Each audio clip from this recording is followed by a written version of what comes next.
This is Past the Rock. What's that smell?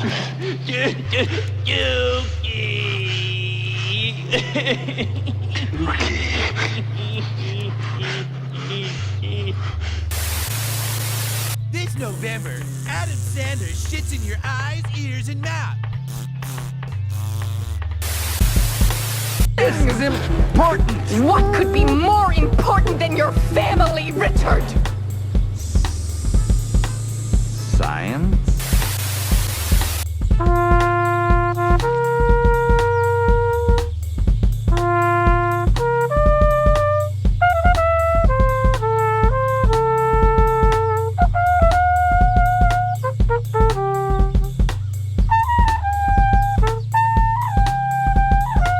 This is depressing.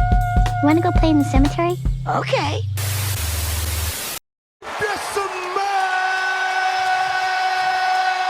What the rock is cooking! Recording live from three locations. This is Past the Rock. I am Patrick, and as always, joining me are two great men, Jacob, aka Bethke, Ooh, nice. Double shot. and Caesar, aka LCs. Don't have any yellow diamonds, but if I did, they would look like pee-pee. You know what I appreciated is that Caesar was still ready to roll with the intro, even though neither one of us were on camera to start. I appreciate the muscle memory. You gotta be ready. You gotta be ready for it at all times. Who knows if I misclick, you need to be ready. Right. But yeah, we're back for another week of fun. We're gonna start off with some more not sports stuff as we try to just cover some more things. So last week we did a bit on Superman that we had all three seen. Maybe that was 2 weeks ago actually. It's 2 weeks ago now. This week the superhero movie du jour, obviously Fantastic Four: First Steps. I did go and experience my first D-Box experience, which is the seats that vibrate and move with the movie. How was It was that? a really good one to see it with at Feels least like it. 2 or 3 space shuttle launches. Right, yeah. So that itself was a fun experience. But that was I mostly should it? Was like during the fight scenes where they going crazy? Yeah, no, there's a lot of it. But it's just that's the one. Isn't That's there what stuck out speakers to me built the into the most. chair too? It's sound? possible. It's possible that the sound was a little different, and I just didn't notice. Honestly, my favorite part about it was I just had 2 dedicated armrests to my seat. Nice. It's not a shared armrest, shared couple. There's none of that crap. Interesting. The price is a little annoying, but Yeah, I mean, Also, I would say used- it's not the most ideal seat location, right? It's kind of close. to it's the middle of the theater, so it's fine. It's not low enough to be bad. who but does it's this? not, Cinemark Oh, in the okay. XD theaters. I see. I do kind of wish I had seen that in IMAX because I've heard that Galactus on the IMAX screen is actually quite terrifying with how big he is. Okay, nice. Like you literally have to look up to see him. So that would be kind of cool. Overall, my impressions that were then. this is probably right up there tied with any of my favorite of the MCU movies. It's just looking at it is incredible. They obviously built a whole different world on this separate Earth. This what's it called? The style Art Deco everywhere, Mhm. right? It was basically the it's basically mid-century- retro alternate Mid-century universe, look. right? It's pretty much the Jetsons, except they're not living in space. They're Yeah, or that's in the retro futuristic is what I've been hearing. it yeah, called. retro futuristic is but just the colors, the design of everything, the fact that they used an actual puppet for sort of robot for the robot.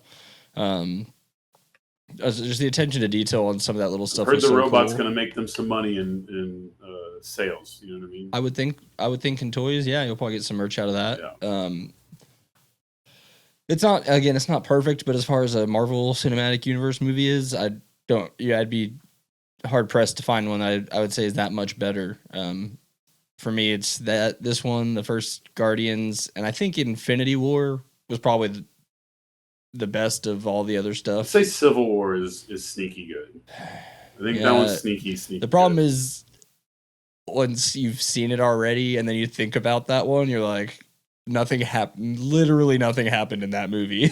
That's fair. It does have an unfortunate plot point. Then Winter Soldier is also pretty good because I think Winter Soldier is where they actually. Which one is the one where they actually go through all the bullshit that Bucky's responsible for? That's Civil War, I think. That's dealing with the fallout.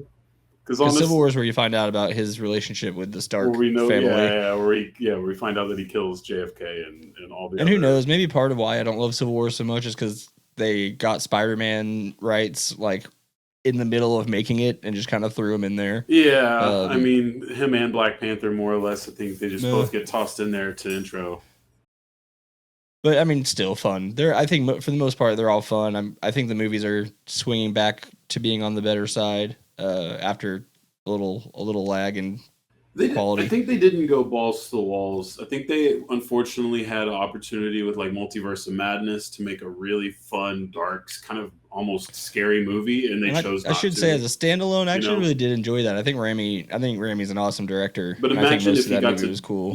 Make what that movie kind of should be. I think it's also. You mean if we actually got to see other dimensions and other universes? Yeah, well, I mean, if you had to actually invest into the non-Disney aspect of selling Marvel movies, because I think this is why people are talking about the Batman and this new Superman. It's like Superman is a comic book adaptation, which is essentially, from what I've heard about Fantastic Four, the most common theme the two movies have is that they're both trying to tell comic book movies, or trying to make comic book movies instead of things that look like real life, Fair, yeah. And that's great. But then the Batman is more like a graphic novel where it's darker, it's edgier. It's, these two mediums are different when you go out to the store and buy a comic book. Now, obviously, comic book can be pretty dark too, but you get my point here where I think the adaptations of these things are going to be different. They probably should have done what the Batman did in Darkness and Edge for Multiverse of Madness to actually sell what they were trying to do there.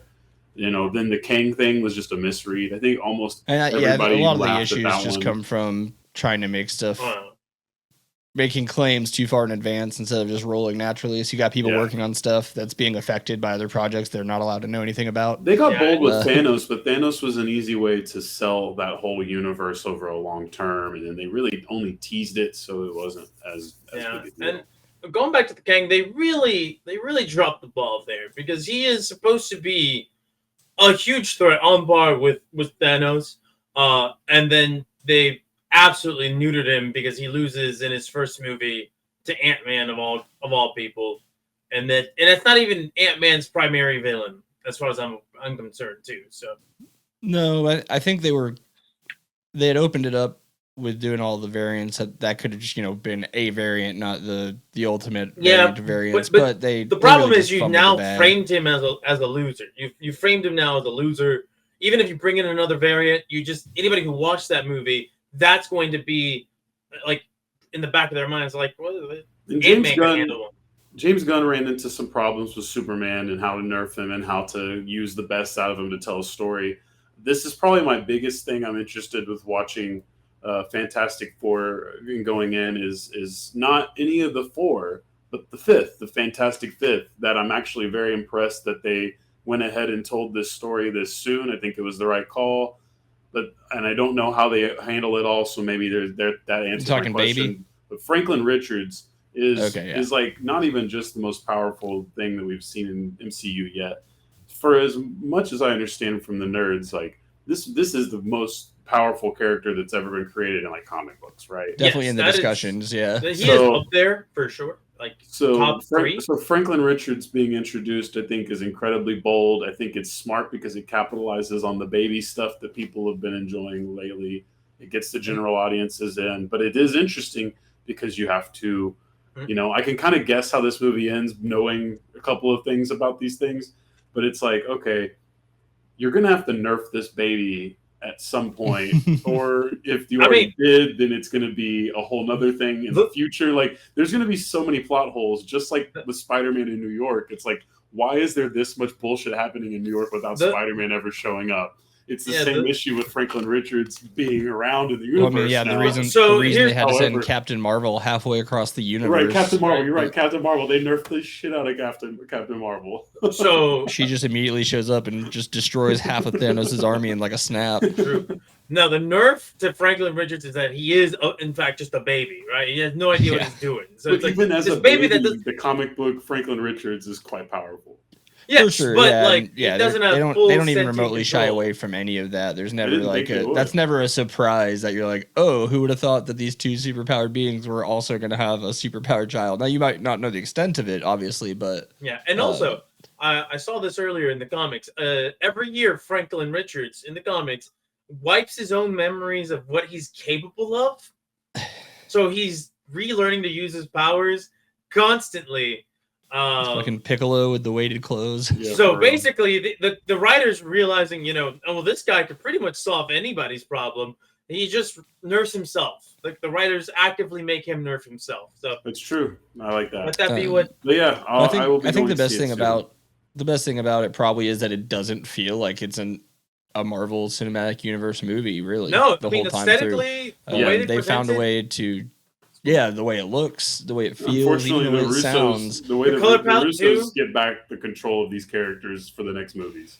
It's well. See, they get control of the team ups, which is fine. I don't mind the team ups feeling similar, but I didn't like that every Thor movie started to feel like Guardians movies started to feel like the Thor movies is different. Yeah, Thor movies we could go on for hours about how Taika Waititi maybe didn't put all that needed to be put into Love and Thunder. Hey, I'm in the minority who actually thought that's one of their better properties. Oh god, it's just insane. It's really they wasted that movie. Both I enjoyed the hell out of it, but then they also wasted one of the best bad guys they could have had with one of the best actors at the whole universe. It was so tonally all over the place. It's like, look at these Guardian-esque Galaxy jokes over here. The light colors, all this other stuff going on. It's nice and bright. Over on the other side, the Flanderization of Thor was a bit much, but anyways. Well, it's okay. Christian Bale, again, Ragnarok is probably still going to be my favorite all-time MCU movie because it's the most fun movie you can watch to me in the MCU. It's just like... I'll take the first Guardians. Guardians is really good. I think Guardians is great because it has great needle drops and that makes action and that probably does more fun. Does influence me quite a bit. It does have great needle drops. I just think Ragnarok does too. Ragnarok's just very mainstream. Like they get Zeppelin like 3 times and shit, and it's just cool because it's Thor and it's Zeppelin. They went into the harder. You knew the audience here. Now this is still non-spoiler territory, but I got to talk about how they treated the Fantastic Four as characters with their powers, right? Mm-hmm. Because I was interested. I was like, all right, special effects has really gone downhill over the last decade or so. So I was wondering how they're going to handle this, especially compared to the previous iterations of the Fantastic Four. Oh God, they did the thing perfectly. Like they let you know he's big, put him in clothes. He's strong. Yeah, and they let you know he's really freaking strong. Actually, Johnny, they handled him perfectly. His powers, you knew exactly what he was about, how fast he was, how powerful his flames were, all that. Invisible Woman, I thought they gave her the biggest showcase in this movie. For good reason. For good reason, and they let you know it's like, hey, she's probably the most powerful member of the team. You just never think about it because her name kind of undersells what she really can do. And unfortunately, at least I don't remember the fan four stick as much, but the original one they made with Jessica Alba, it was basically just, here's a hot girl. She's hot. Yeah, she's hot. She's invisible. Remember, we're talking about Harvey Weinstein era Hollywood, so Now, give me a surprise. The one thing I'll say about that original Fantastic Four, duology, is that they really did showcase Mr. Fantastic really well. Just what his stretching powers were all capable of. This one, you kind of forget that Pedro Pascal is Mr. Fantastic when it comes to the action scenes. Like, when it comes to his character scenes, dialogue, just nothing happening really, just being told this guy's really smart. I think and they he's showing copped you, out, he's and really I think so- that might be okay because, like, if you ever play the video games, Reed does some really goofy shit. I think the there's in-universe a explanation... particular scene that I think a lot of people who love the Mr. Fantastic are like, yo, this guy is definitely nerfed with how far he can stretch. And I think, Patrick, you may know which one I'm talking about. Yeah, towards the end of the I think movie. the explanation I've seen and I've come to adopt for myself, because he mentions, and this isn't a spoiler, he mentions like in the movie he keeps like kind of apologizing and acting like he's seeing these powers as a bad thing that happened to them. Yeah, I think To where that's he fair. never really, and so everyone else has taken the time to explore and learn theirs, and he's still stuck with his brain because that's what he's always had. So I think what I'm hoping is that in future movies he'll become a little more brave in using his and explorative in his own It's powers. just I think tough. they did He's that gonna have He's very cheesy with as Mr. a storytelling Fantastic. device, and because it's tough to animate and not look terrible. Right. I'd rather it look terrible just so I can get the idea that, oh my god, this guy can stretch his body Just in ridiculous ways. Go rewatch the Green Lantern movie with Ryan Reynolds and remember what kind of decisions I never he watched made it. with overuse of CGI. Never did watch that one. It's just what can't we CGI today? In the interest of time here, we're going to move to our second movie of the week. Is there a second movie? What else came out? Happy Gilmore 2 Oh, came right. out on Friday. On it? And but my first initial thing to say about it is it could have been so much worse. Yeah, I think that's definitely fair. I guess I still gave it a 1.5 out of 5 stars because it's not good, but I laughed plenty of times, more than I thought I would. It's too long. I think there was a really solid movie there, but Adam Sandler had all the control and no desire to cut anything. And so we got a 2-hour nostalgia fest. Yeah, the time is a bit much. It is just like Avengers level cameos, bro. I think someone counted 70 something cameos. I mean, how do you define a cameo versus, is it just if someone's playing themselves or if they're playing a different role they used to play? No, I mean, I guess they're counting all of it together because, I mean, when you then every character is a cameo. Eminem comes in there really randomly. You have moments of people like, you have just a moment of Guy Fieri. You have just a spice of Post Malone. You have just all these really random. Yeah, honestly, I was kind of surprised with how little Post Malone there was whenever I saw him show up. Vern Lundquist is still alive. That was the biggest thing I found out about this. He did fine. I mean, you could tell he's trying to act, but he still did fine. I think the two best actors or characters in the movie were Bad Bunny's character, and Shooter McGavin, actually. I thought that was why I was like, there's a solid sequel here, even with the sadness of how the movie kind of turns on its head. I thought all of those elements were kind of clever to do an impossible sequel, but then it was just like Adam just really was like, all my homies are going to be in this for the most part. Yeah, I'm going to even force people in here who have no business being in here. You only get Rob Schneider once. That's fine. But I could always use more Steve Buscemi, but I thought that was handled well too. Buscemi was the best part of the movie is definitely John Daly. I could see people liking that. That was pretty good. Of all the athletes, he was definitely the best one in the movie. Yeah, I thought it was funny how many golfers I know by name couldn't recognize it at all. So, but I thought a lot of them did solid. Yeah, that awful scene, the worst, maybe not the worst, but what I thought was up there for the worst scenes is Xander Schauffele not knowing how to tell a "that's what she said" joke with Travis Kelce just busting up laughing at him the whole time. Travis like Kelce he's so is funny. In this movie for no reason and didn't need to necessarily be there at all. No, that character sucked and he didn't need to be there. He might as well have played one of the sons. The other shoe-in from Saturday Night Live, which was just sort of like what was his point other than just to be another stereotype in an Adam Sandler movie? I don't know who you're talking about. Not Bad Bunny, but Bad Bunny's cousin or whatever that was. Oh, I don't know who that guy is. He's in Saturday Night Live now. Okay. They use him a lot in that same context. And I honestly, I really did think the Bad Bunny thing was cool. I thought it was weird Alan Culver didn't come back, and I couldn't find any reason why, other than he left for tax purposes. The guy from Grandma's Boy who's like always in all the movies. Oh, yeah. I know that one of the Adam Sandler boys got dropped because he said the N-word. I forgot Kevin James. No, the other one. No, the one from way back in the day. He's like in all. He's like one of the rocker potheads in Little Nicky, and one of the gay men in Big Daddy.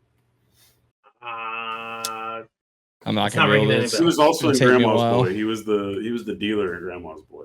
Oh yeah, Dante. Yeah. He got cut from the Sandler crew. Peter Dante. He got cut from the Sandler crew a while back. I remember that.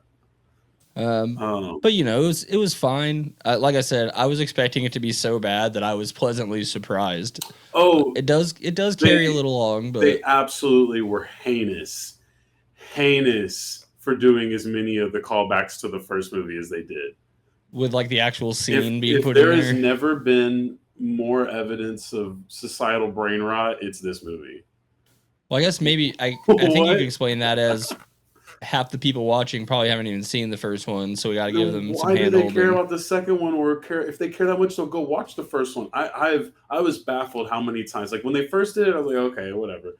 And then when they just kept bringing it back and kept bringing it back and kept bringing it back, and that does make the movie longer.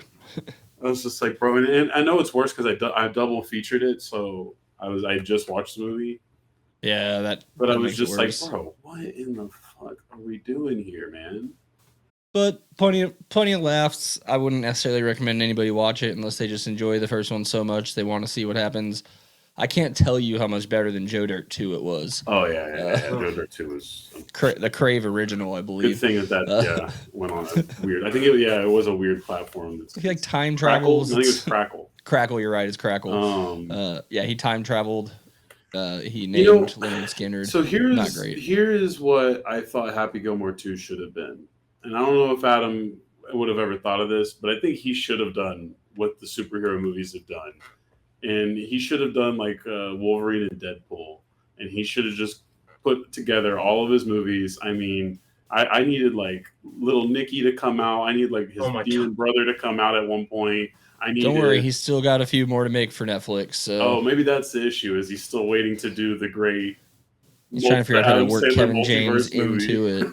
Because it's just gonna be called Adam Sandler Endgame. Dude, yeah, exactly. Like, are we not expecting him to do? You know, it's gonna happen. I think the most disappointing part of the movie for me, honestly, was the dude from the Uncut Gems director. Oh yeah, Benny Safdie. Yeah, that character kind of sucked, and he wasn't very good. The jokes were very bad for him. Like the overuse of the halitosis thing. The shopping cart at the beginning where he's just got tuna and garlic, but never really gets talked about it. You know, there's a lot of that's kind of funny if they didn't beat you over the head with it later. I thought Haley Joel Osment was awesome. Yeah, it's true. I think he played like a very subtle, just kind of a dick, but kind of just a normal guy role. That's been his lane as an adult, actually. He was wasn't he the Entourage movie villain too? I'm pretty sure. I couldn't tell you. Never consumed a second of that show or movie. Entourage is just dude Sex in the City. Yeah, I don't like Sex in the City, so. I mean, Sex in the City's a solid show, but yeah, it's trivial in nature. I'll take Grey's Anatomy over that. Grey's Anatomy, you gotta get off the sad shit. You know what I mean? Like, if you're gonna be trivial, just be trivial. We don't gotta pretend like we're sad about things and worldly. But that's about it. I mean, if you want to see current golfers on a big screen, or if you like Happy Gilmore enough, you can watch it. But otherwise, you're not missing anything. He really did get the golf. Like, every person who's alive except for Phil Mickelson, for whatever reason, I guess maybe lived. It kind of felt like this overtone of this movie. Because that's I don't know if there's been overtone. It was directly. Again, this is why this sequel had a lot of potential, because this is a timely topic, but just the retconning of Will Zalatoris as the caddy from the first one is kind of funny. The blonde kid, right? Because that's obviously I don't even think Will Zalatoris was alive when the first one came out, but see, the worst part is I think most people are just gonna assume that is the kid. Like me, they don't know. They think that's an actor, not a golfer. Yeah, you know what I mean. But I should go back. The reason I thought Bad Bunny was so good was because I watched the whole thing and I was like, I thought Bad Bunny was in this, and then I looked and I was like, oh, that was him. Like, he was really good. I agree. I do think that he's probably going to continue. Between that and Bullet Train, I think he might actually be a good actor. Yep. Forgot he was in that. But that's pretty much it for movies. We'll do a rapid fire of stuff here on music. We did get a new Freddie Gibbs and Alchemist collab. It's called something two. Alopecia 2. It's Alfredo. Alfredo. The album cover is ramen noodles, or not ramen, but it's like a nice ramen bowl. I think there's only 3 features on the whole album. Oh, okay. No, Anderson .Paak, Jid, and someone else who I didn't know much Freddie of. is notoriously burned pretty much all the bridges that he could have at this point. He's already been coming at Griselda, and I forget who Larry else. June. Larry June is the other. Larry June's on the album. Yeah, Larry June is feature. also really fun. This They is go fun. If together as well. if you like more old school bars with a little bit of a electric smooth jazz vibe underneath, I guess. Right. I don't know what to call what Alchemist is doing, That's really been his thing over the last few years or so. But Alchemist is a really great producer. I think some people maybe think he's a little repetitive. Maybe don't give him all the credit, but I'm a big Alchemist fan myself. Didn't he have a huge controversy about like using AI or something as well? If I'm not mistaken. Was Alchemist a part of the AI thing? That I saw Timbaland. I thought he was. Timbaland as well. And I saw a lot of the Timbaland shit. I don't know if it was Alchemist or not. But I mean, it is I just what it was. Because I've, if I'm not mistaken, I've had some friends who are just like, I can look past this AI shit because of whatever reason, whatever reason. I'm like, all right, man, whatever. Yeah, I'm not too worried about some of them using AI, but it's probably because they're not using it in the way we think they are. Like, they're probably not creating entire songs or stuff out of artificial intelligence. So maybe Timbaland is. Maybe Timbaland. Alchemist kind of does a lot of funky shit with his beats. So what did you find something? not on that. No, I think the problem is there's an AI service called Alchemist that I'm running into. But it was fine. It's a cool album. It's worth your time if you're just a kind of casual hip hop fan like I am. I think. Alfredo one's really good too. If you need to go, I'm a Jid lover, so that track with Jid is incredible. Just so good. The Anderson .Paak stuff's cool because I haven't heard him in a bit. I don't know what he's been doing.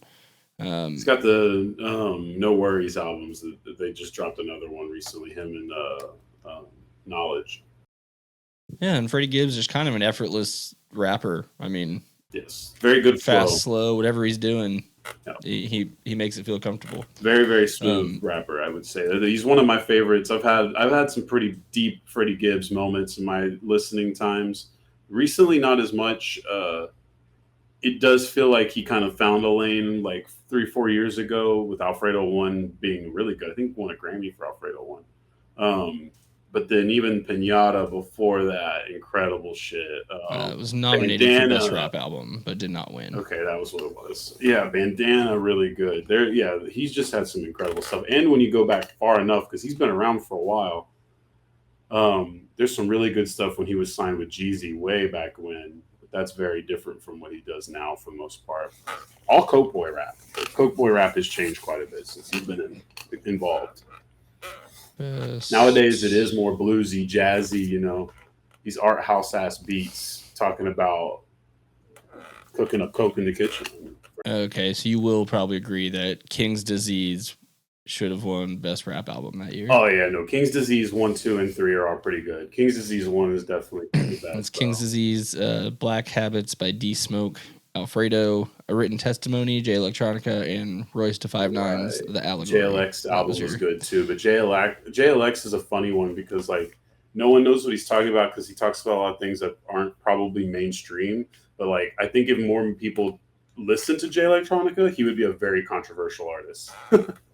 Let me just tell you, he likes to rap about Yakub and like there's a lot of shit that really gets into the nitty gritty of some of the ideologies that are in the world. Interesting. Well, we also got a country album from Tyler Childers, who's kind of a bigger name in not much though. Not the in the split of people who like pop country and alt country. I think he's kind of riding that line of being able to be in both fan bases. Mm-hmm. Although this one, I could see the pop country people not loving it as much. Is this a lane that Chris Stapleton more or less introduced to us recently over the last decade? Is there someone else that's kind of fused this? Sturgill's probably the Sturgill. That's the one I was probably thinking. I mixed up the names. That's the guy. Kind of the people were calling him the Nirvana for country music for a bit there. That. But anyways, it's interesting. I liked it, and I'm not generally into the over popified Nashville sound, and I think he's found a good way to have some of those beats, but still keep keep stuff weird. I sent Jacob one where they're singing Hare Krishna, but it's in these gospel folk chords, which is a cool idea. It's an interesting fusion. Might turn some people off, but he's like obsessed with oh shit, what's it called? What's the book called?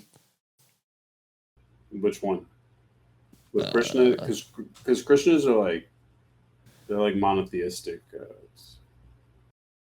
No, there's like the one really big Hindu book Hindu text that I can't remember what it's called. The Gita? Yeah, he's like apparently just obsessed with the Bhagavata. I can't say it. Yeah, I think. But yes. Yeah, apparently that's like a super influential thing on his life, and it comes through in this album a few times.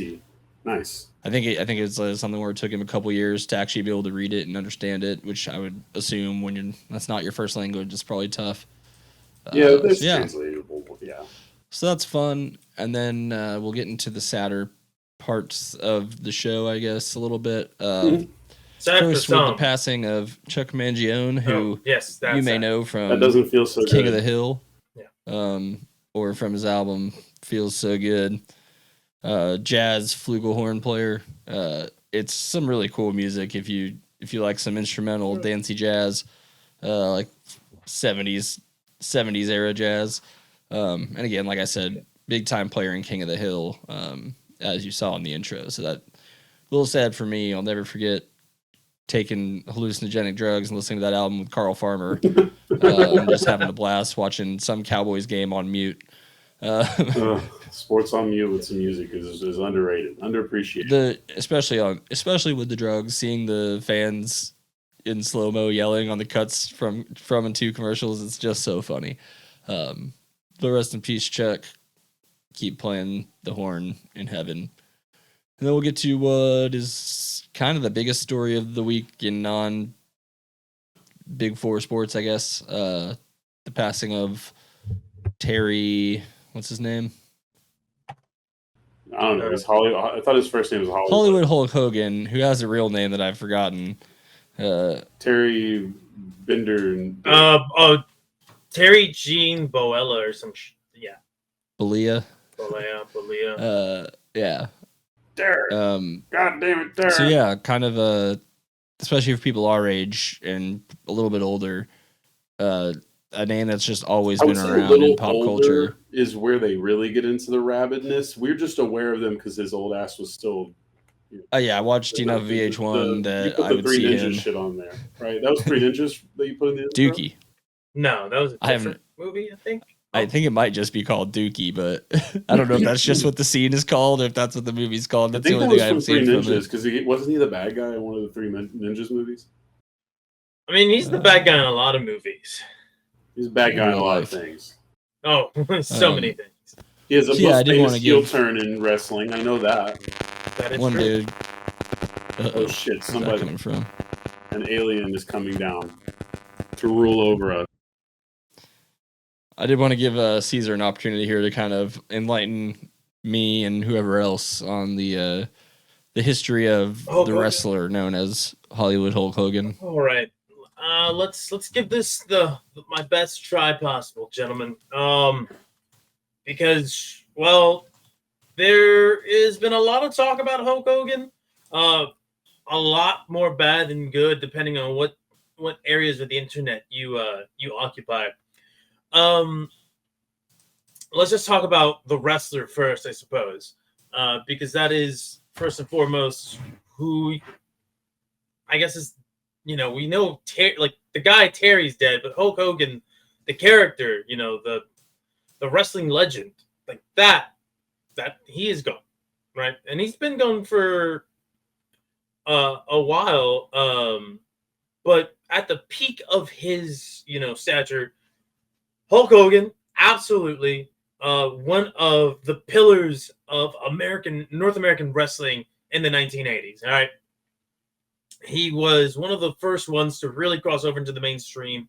He had this larger than life personality.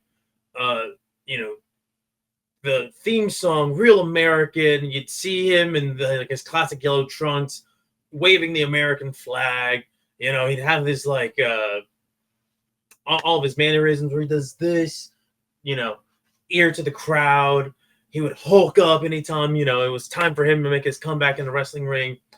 And of course, one of the most famous aspects about him was, his 24-inch biceps, or pythons, if you will. Right? The thing about Hulk Hogan, the wrestler, is he carried WWE for many years, but he started elsewhere, right? He started in the American Wrestling Association, the AWA, in the early 80s. He was in Japan from 1980 to 85, where a lot of his most critically acclaimed work, took place. And it wasn't until he became, the stalwart for the WWE that he really toned down whatever technical prowess he may or may not have had back in his earlier days. He toned that down for this more easy to wrestle style that allowed him, right, to work the same match all the time, but people were eating it up. They knew that they wanted to see Hulk Hogan always come from behind, Hulk up, and do what is now known as the 5 moves of doom, which, he only had about 5 moves that he went through in any given match that he would save for the end, and he would get the victory 1, 2, 3, right? And as time went on, he moved off from WWE to WCW, where, as Becky, alluded to earlier, he had one of the most famous heel turns in all of wrestling. This guy who has always been portrayed as, the predominant face, the predominant baby face of wrestling, turned, shocked the wrestling world, and I'm pretty sure that even crossed into the mainstream. I mean, we were all, really young at that time, us, the hosts here.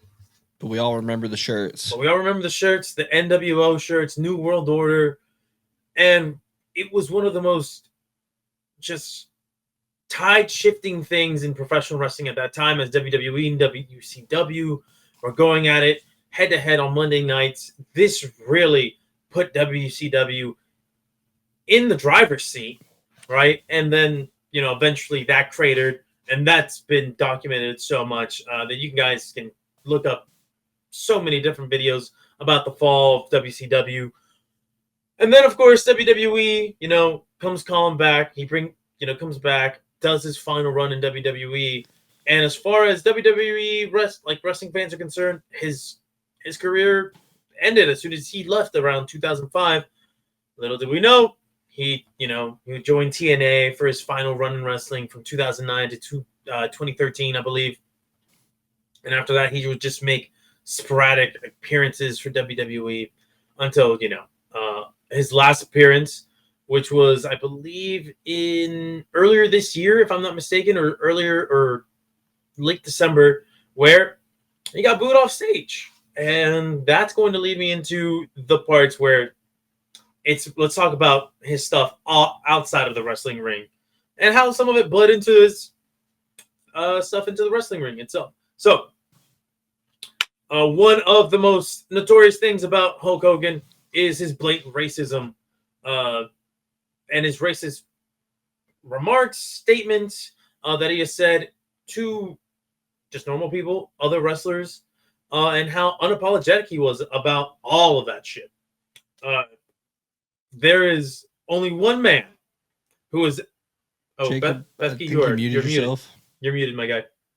How that happened? Am I alive yet? You're live now. back. That's weird. It didn't show mute on anything.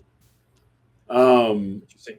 The thing that it may only be worse than the racism, which is pretty bad, no matter what. But in this case, pretty bad. I think we're about to Diarrhea sex tape. That's where I was about to go, man. That's exactly where I was about to go. It's pretty crazy, bro.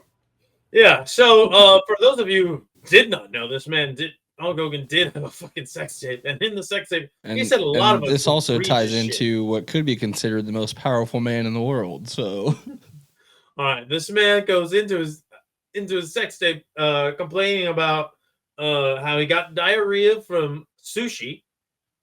Right? I was like, right, who describing the paint peeling off the walls while ripping in the video. Yep. And then, of course, he goes into like a racist diatribe somewhere in that video, all in the same video. I'm Is like, this the who's this for? Bubba the Love Sponge wife one?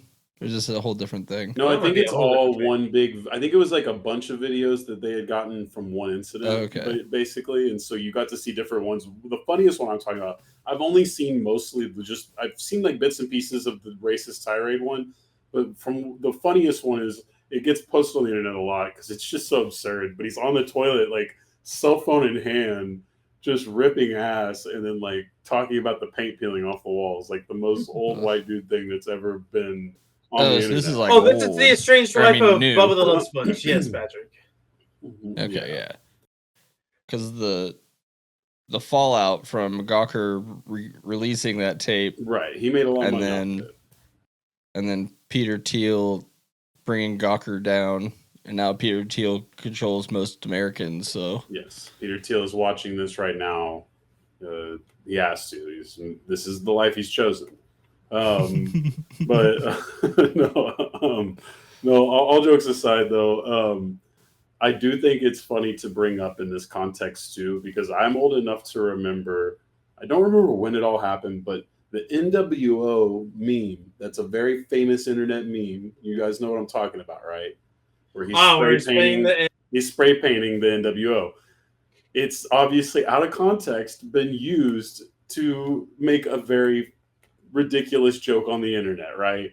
And there was a faction of people who used to get very upset about how that painted him in a negative light when people were making sort of the joke at the time, seemingly unbeknownst to how innocuously, unbeknownst to how appropriate the meme really would grow into. It aged unfortunately too well, because ultimately those people who were so mad at random internet people for taking out of context clip and turning it into a dark joke ended up being vindicated by the reality that that dark joke might have not been too far from reality at all.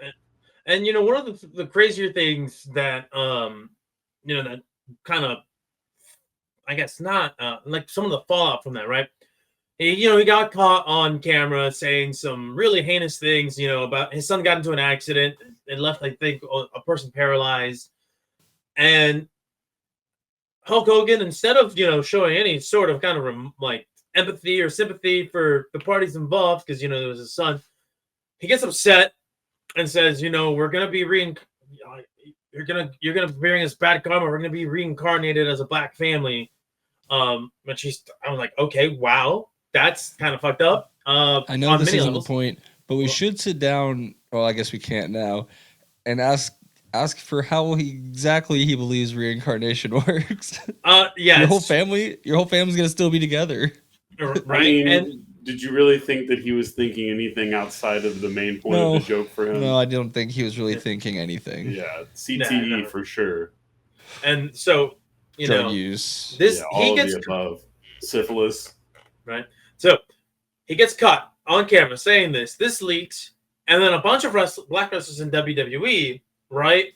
They have their own reactions to this, because Hulk Hogan is still, like, when you think of WWE, he is one of those first faces that you think of. You think of Stone Cold, The Rock, and then Hulk Hogan, and then insert whoever you want after that as well. So what does he do? He comes by WWE backstage. And, he kind of addresses the locker room. And instead of apologizing for any of what he said, he goes, you guys really need to be careful to see who's recording. I mean, look, he's getting the important message out to them, the thing that they're actually going to care about. They don't care about the rest of the words he's saying. Yeah, it's also important to note that he scabbed on the Wrestlers Union too, right? That is true. He was a union buster. So Jesse the Body Ventura was as close as anybody has ever been to creating a wrestling union at a time where there's still different promotions, still kind of on a lifeline, right? But they're still there. WWE is pretty much gobbling up all these territories, as they were called. But there's still room, right, for competition. And this was a perfect time for a union for these wrestlers, which a lot of wrestlers, for the most part, have always been independent contractors, right? They're exclusive to a company, they're exclusive. They can't work anywhere else, but they're independent contractors with no benefits. They just get paid, right?